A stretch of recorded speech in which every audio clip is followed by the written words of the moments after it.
Sesungguhnya, hari kiamat adalah sebuah keniscayaan yang pasti akan tiba. Sebuah hari di mana seluruh alam semesta akan hancur dan manusia akan dibangkitkan untuk mempertanggungjawabkan segala amal perbuatannya. Mengenai kapan pastinya hari agung itu akan terjadi, tidak ada satu makhluk pun yang mengetahuinya.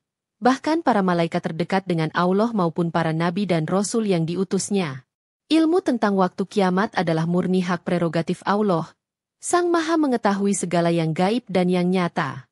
Meskipun demikian, Rasulullah, sebagai nabi terakhir dan pembawa rahmat bagi seluruh alam, telah diberikan pengetahuan oleh Allah mengenai tanda-tanda yang akan mendahului datangnya hari kiamat tersebut.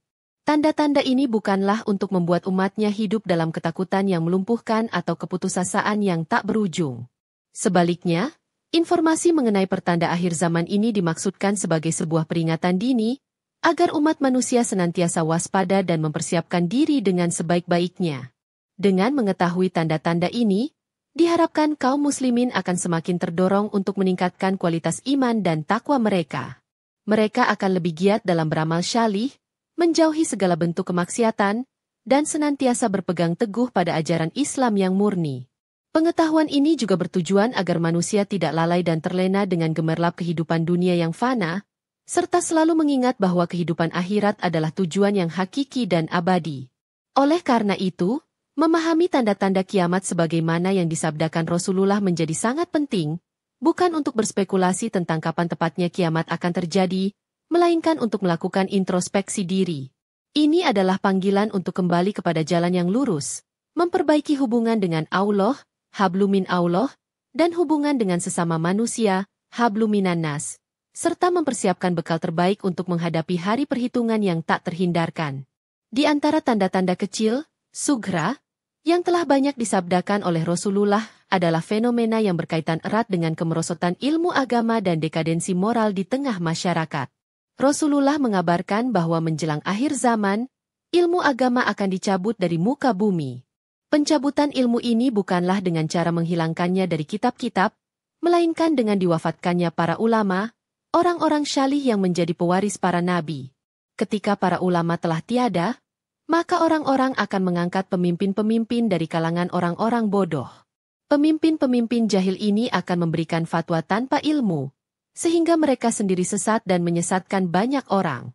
Bersamaan dengan hilangnya ilmu, kebodohan akan merajalela dan menjadi pemandangan umum. Perbuatan-perbuatan maksiat yang dahulu dianggap tabu dan memalukan akan dilakukan secara terang-terangan dan bahkan dianggap sebagai hal yang biasa. Rasulullah menyebutkan bahwa perzinaan akan meluas dan dilakukan tanpa rasa malu. Minuman keras, khamr, akan diminum secara bebas di mana-mana, dan orang-orang akan menamainya dengan nama-nama lain untuk mengelabui hukum atau agar terlihat tidak berdosa. Padahal hakikatnya tetaplah minuman yang memabukkan dan diharamkan. Fenomena lain yang menjadi sorotan adalah keadaan kaum wanita. Rasulullah bersabda bahwa akan banyak wanita yang berpakaian tetapi hakikatnya telanjang. Ini bisa diartikan sebagai wanita yang mengenakan pakaian yang tipis sehingga menampakkan kulitnya, atau pakaian yang ketat sehingga membentuk lekuk tubuhnya, ataupun pakaian yang tidak menutup aurat secara sempurna. Mereka berlenggak-lenggok untuk menarik perhatian, dan kepala mereka dihias sedemikian rupa laksana punuk unta yang miring. Wanita-wanita seperti ini diancam tidak akan mencium bau surga, apalagi memasukinya. Selain itu, akan terjadi ketidakseimbangan jumlah antara pria dan wanita, di mana jumlah wanita akan jauh lebih banyak dibandingkan pria, hingga perbandingannya bisa mencapai 1 pria berbanding 50 wanita. Ini bisa disebabkan oleh banyaknya peperangan yang merenggut nyawa kaum lelaki atau faktor-faktor lain yang hanya Allah yang Maha mengetahui sebab pastinya. Semua ini menunjukkan betapa nilai-nilai luhur agama dan moralitas akan terkikis sedikit demi sedikit seiring berjalannya waktu menuju akhir zaman.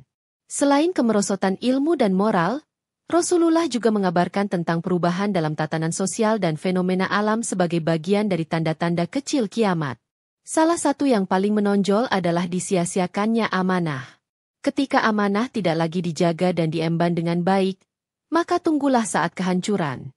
Ini berarti bahwa kepercayaan akan hilang, tanggung jawab akan diabaikan, dan urusan-urusan akan diserahkan kepada orang-orang yang bukan ahlinya, sehingga menyebabkan kerusakan dan kekacauan dalam masyarakat. Waktu juga akan terasa berlalu begitu cepat.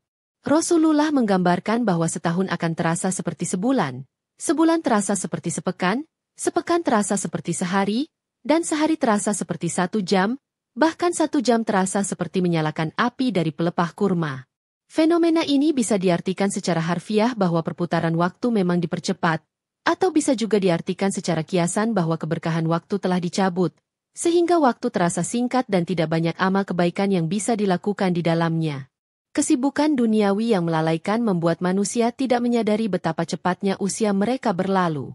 Dalam aspek ekonomi dan pembangunan, Rasulullah menyebutkan bahwa pasar-pasar akan menjadi sangat berdekatan.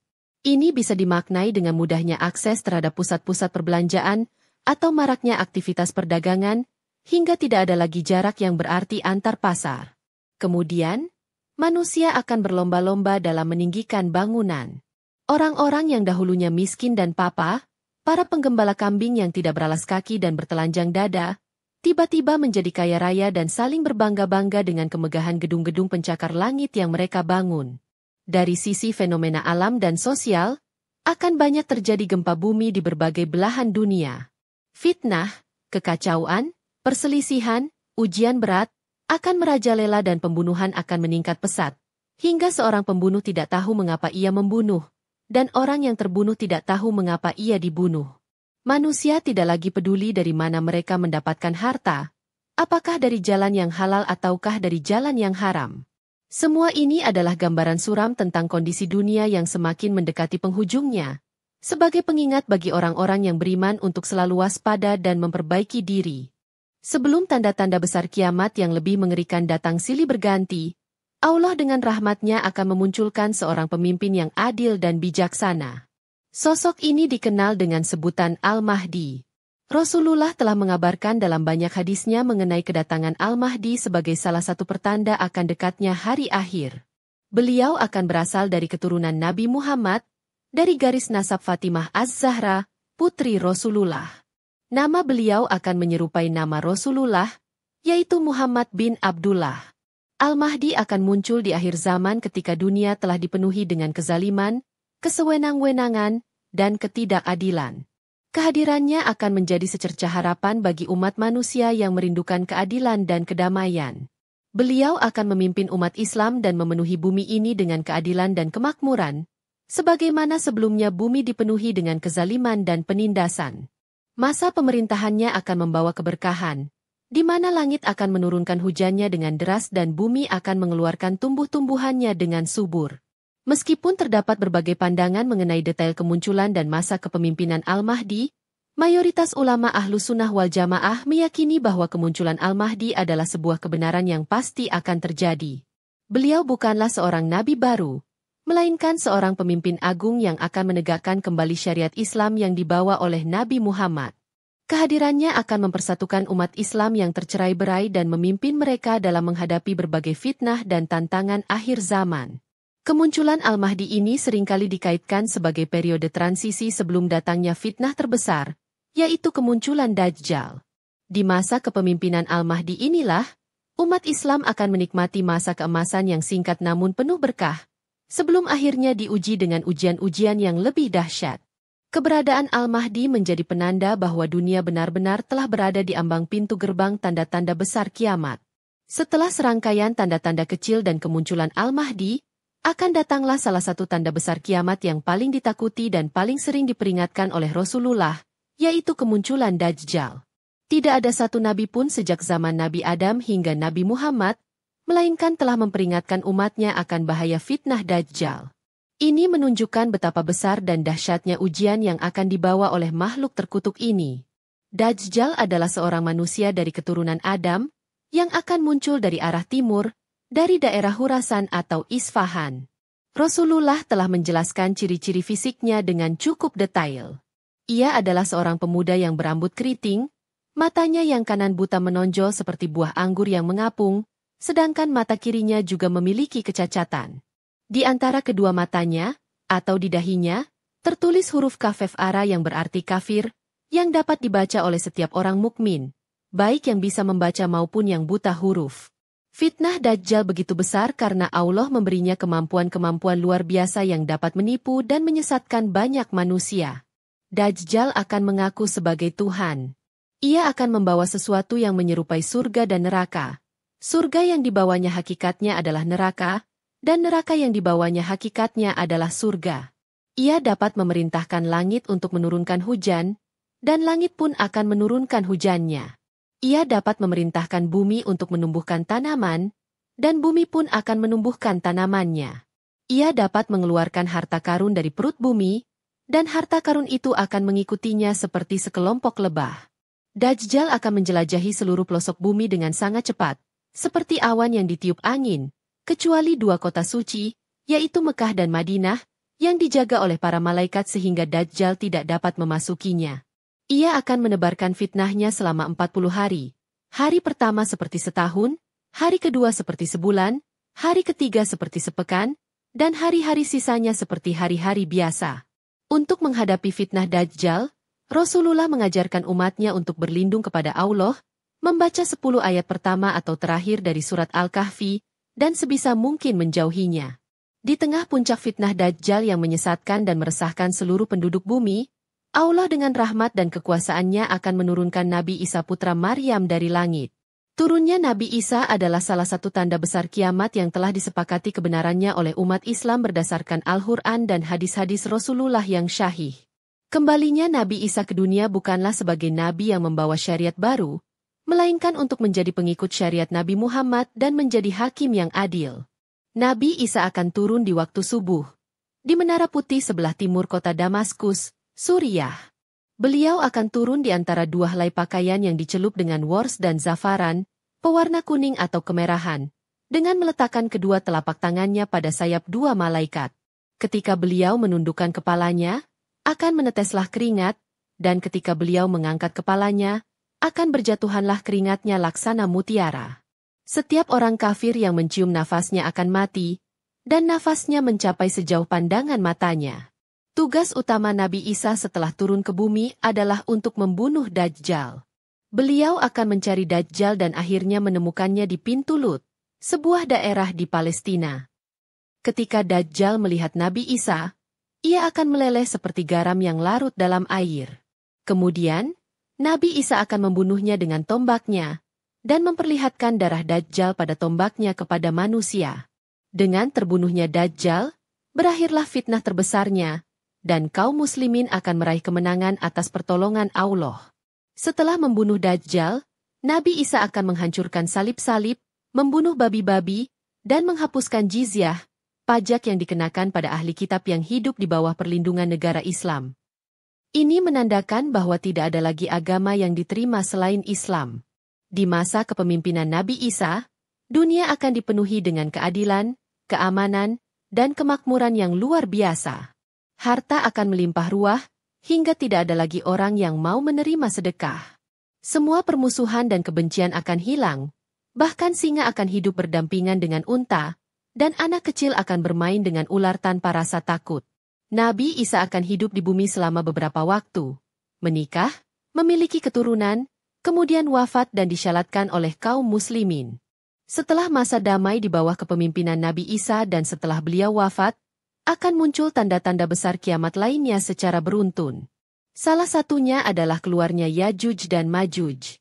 Mereka adalah dua bangsa atau suku keturunan Yafits bin Nuh yang sangat banyak jumlahnya dan terkenal dengan sifat perusak mereka.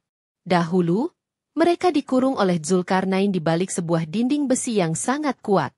Namun, menjelang kiamat, dinding itu akan hancur dan mereka akan keluar dari segala penjuru yang tinggi, menyebar ke seluruh muka bumi dan membuat kerusakan besar. Yajuj dan Majuj akan membinasakan segala yang mereka lewati. Mereka akan meminum habis air Danau Tabariyah, Danau Tiberias, hingga kering. Tidak ada seorang pun yang mampu melawan mereka. Nabi Isa, jika riwayat menyebutkan beliau masih hidup saat itu, atau kaum muslimin sepeninggal beliau, akan membawa kaum beriman berlindung ke Gunung Tur. Kemudian, atas doa Nabi Isa atau doa orang-orang beriman, Allah akan mengirimkan sejenis ulat, naghaf, yang menyerang leher-leher Yajuj dan Majuj, sehingga mereka semua mati serentak seperti matinya satu jiwa. Bumi akan dipenuhi dengan bangkai dan bau busuk mereka, hingga Allah mengirimkan burung-burung besar yang akan membawa bangkai mereka dan hujan lebat yang akan membersihkan bumi. Tanda besar berikutnya adalah munculnya Dabbah min al-ard, yaitu seekor binatang melata yang akan keluar dari perut bumi. Binatang ini akan dapat berbicara kepada manusia dan akan membawa tongkat Nabi Musa serta cincin Nabi Sulaiman.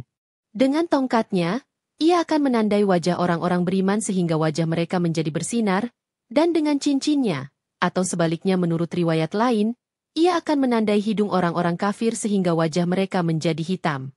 Dengan demikian, akan jelaslah perbedaan antara orang beriman dan orang kafir. Kemudian, akan terjadi fenomena alam yang sangat dahsyat dan belum pernah terjadi sebelumnya, yaitu terbitnya matahari dari arah barat. Ketika tanda ini muncul, maka pintu taubat akan ditutup rapat-rapat. Iman seseorang yang baru beriman pada saat itu tidak akan diterima lagi. Begitu pula taubat orang yang baru bertaubat. Setelah itu, akan terjadi 3 gerhana besar. Penenggelaman sebagian permukaan bumi, satu di timur, satu di barat, dan satu di Jazirah Arab. Dan sebagai tanda terakhir sebelum ditiupnya sangkakala kiamat, akan keluar api besar dari arah Yaman, atau dari dasar Laut Aden, yang akan menggiring seluruh manusia yang tersisa menuju tempat berkumpul mereka, Mahsyar, di negeri Syam. Kisah tentang pertanda akhir zaman yang disabdakan oleh Rasulullah syarat dengan nilai dan pelajaran moral yang mendalam bagi setiap muslim. Pelajaran utama adalah bahwa kehidupan dunia ini fana dan pasti akan berakhir. Oleh karena itu, seorang muslim tidak boleh terlena dengan kesenangan duniawi yang sementara, melainkan harus senantiasa mengingat akhirat sebagai tujuan akhir dan mempersiapkan bekal terbaik untuk menghadapinya. Kabar tentang akhir zaman ini seharusnya memotivasi kita untuk meningkatkan keimanan dan ketakwaan kepada Allah, bukan menimbulkan kepanikan yang tidak berdasar atau spekulasi yang menyesatkan. Sikap yang benar dalam menghadapi berita tentang akhir zaman adalah dengan memperbanyak amal syalih, memperbaiki diri secara terus-menerus, dan menjauhi segala bentuk kemaksiatan dan larangan Allah. Kita diajak untuk berpegang teguh pada Al-Quran dan Sunnah Rasulullah sebagai pedoman hidup yang tidak akan pernah menyesatkan. Memperdalam ilmu agama, memahami ajaran Islam dengan benar, dan mengamalkannya dalam kehidupan sehari-hari adalah benteng terbaik untuk menghadapi berbagai fitnah dan ujian yang akan datang. Selain itu, penting bagi setiap muslim untuk memperbanyak doa dan istighfar, memohon perlindungan kepada Allah dari segala keburukan dan fitnah akhir zaman, khususnya fitnah Dajjal yang begitu dahsyat. Rasulullah telah mengajarkan doa-doa khusus untuk berlindung dari fitnah tersebut. Kita juga dianjurkan untuk senantiasa menjaga hubungan baik dengan sesama manusia, saling menasihati dalam kebenaran dan kesabaran, serta menjadi agen kebaikan di tengah masyarakat, mengajak kepada yang ma'ruf, kebaikan, dan mencegah dari yang munkar, keburukan. Pada akhirnya, kesadaran akan dekatnya akhir zaman seharusnya membuat kita lebih bijaksana dalam menggunakan waktu dan kesempatan yang masih diberikan Allah.